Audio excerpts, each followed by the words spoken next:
Hello friends, എല്ലാവരും സുഖമായിരിക്കുന്നെന്ന് വിശ്വസിക്കുന്നു. ഇന്ന് ഞാനിവിടെ അടിപൊളിയായിട്ടുള്ള ഒരു രാജ്മ മസാലക്കറിയാണ് തയ്യാറാക്കാനായിട്ട് പോകുന്നത്. ഇത് ചോറിനും ചപ്പാത്തിക്കൊക്കെ വളരെ നല്ലൊരു റെസിപ്പിയാണ്. അപ്പോൾ ഇതെങ്ങനെയാണ് ഉണ്ടാക്കുന്നതെന്ന് നോക്കാം. അതിന് വേണ്ടിയിട്ട് ഞാനിവിടെ 2 ഗ്ലാസ്സോളം രാജ്മ അതായത് നമ്മുടെ റെഡ് ബീൻസ് അല്ലെങ്കിൽ കിഡ്നി ബീൻസ് എന്ന് പറയും, അത് ഞാൻ എടുത്തിട്ടുണ്ട്.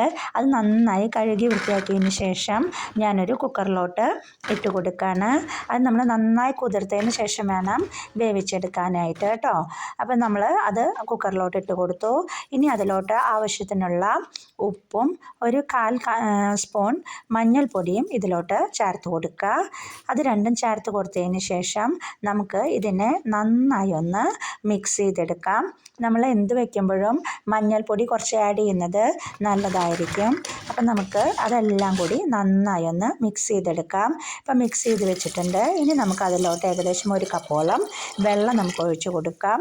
അപ്പോൾ വെള്ളം ഒഴിച്ച് കൊടുത്തിട്ടുണ്ട്. ഇനി നമ്മൾ കുക്കറിൽ ഒരു 2-4 വിസിൽ അടുപ്പിച്ച് കഴിഞ്ഞാൽ നമുക്ക് ഈ രാജ്മ അല്ലെങ്കിൽ കിഡ്നി ബീൻസ് നമുക്ക് റെഡിയായി കിട്ടും. ഇനി അതിനോട്ട് വേണ്ട ഗ്രേവിക്ക് വേണ്ടി ഞാനിവിടെ 2 സബോള, ഒരു 1/2 തക്കാളി, കുറച്ച് കറിവേപ്പില, 2-3 പച്ചമുളക്, 3-4 വെളുത്തുള്ളി, ചെറിയൊരു പീസ് ഇഞ്ചി എന്നിവ എടുത്തിട്ടുണ്ട്. ഇനി നമുക്ക് കറി തയ്യാറാക്കാൻ പാൻ വെച്ച് കൊടുത്തിട്ടുണ്ട്. പാൻ വെച്ച് കൊടുത്തതിന് ശേഷം നമുക്ക് അതിലോട്ട് ആവശ്യത്തിനുള്ള വെളിച്ചെണ്ണ ഒഴിച്ച് കൊടുക്കുക. വെളിച്ചെണ്ണ എല്ലാം നന്നായി ചൂടായി വന്നതിന് ശേഷം നമ്മൾ കട്ട് ചെയ്ത് വെച്ചിരിക്കുന്ന സബോള ചേർത്ത് കൊടുക്കുക. ഞാൻ നീളത്തിൽ കനം കുറച്ചാണ് സബോള കട്ട് ചെയ്തിരിക്കുന്നത്. ഇനി നമുക്കത് നന്നായി ഒന്ന് ഇളക്കി കൊടുത്തൊന്ന് മൂപ്പിച്ചെടുക്കണം. ഇപ്പോൾ പെട്ടെന്ന് തന്നെ സബോള വഴന്ന് കിട്ടുന്നതിന് വേണ്ടി നമുക്ക് അതിലോട്ട് ആവശ്യത്തിനുള്ള കുറച്ച് ഉപ്പ് ചേർത്ത് കൊടുത്തു കഴിഞ്ഞാൽ അത് നമുക്ക് പെട്ടെന്ന് വഴന്ന് കിട്ടുന്നതിന് വേണ്ടി ഉപകരിക്കും. അപ്പോൾ നമ്മളത് വഴറ്റി കൊടുക്കുകയാണ്. ഇത് ഒരുവിധം വഴന്ന് വരുന്നതോട് കൂടിയിട്ട് നമുക്ക് ക്രഷ് ചെയ്ത് വെച്ചിരിക്കുന്ന ഇഞ്ചി, പച്ചമുളക്, വെളുത്തുള്ളി, കറിവേപ്പിലയൊക്കെ നമുക്ക് അതിലോട്ട് ചേർത്ത് കൊടുക്കാം. ഇനി അതും കൂടി നന്നായി ഒന്ന് വഴറ്റിയെടുക്കണം. കണ്ടോ, ഇപ്പം നമുക്ക് ഒരുവിധമൊക്കെ നന്നായി വഴന്ന് കിട്ടിയിട്ടുണ്ട്. ഇനി നമുക്ക് അതിലോട്ട് ആവശ്യമായിട്ടുള്ള പൊടികൾ ചേർത്ത് കൊടുക്കാം.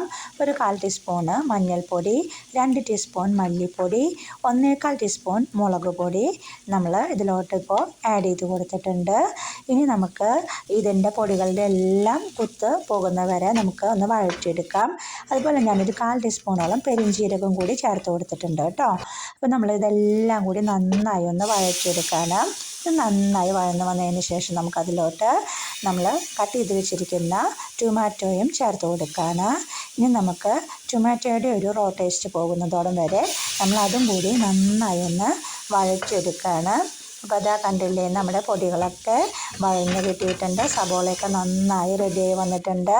ഇനി നമുക്കതിലോട്ട് വേവിച്ച് വെച്ചിരിക്കുന്ന കിഡ്നി ബീൻസ് ചേർത്ത് കൊടുക്കാം. കിഡ്നി ബീൻസ് ചേർത്ത് കൊടുത്തതിന് ശേഷം ഇത് നന്നായി ഒന്ന് ഇളക്കി കൊടുക്കുക. അത് കഴിഞ്ഞതിന് ശേഷം നമ്മൾ അല്പനേരം കൂടിയും ആ ഗ്രേവിയിൽ കിടന്നിട്ട് ഇത് വെന്ത് കിട്ടണം. അപ്പോൾ മാത്രമാണ് ആ ഗ്രേവി എല്ലാം നമ്മുടെ ബീൻസ് മേലോട്ട് പിടിക്കുന്നത്. അപ്പോഴാണ് നമുക്ക് ആ കറിക്ക് ഒരു യഥാർത്ഥമായിട്ടുള്ള ടേസ്റ്റ് നമുക്ക് ഉണ്ടാവുക.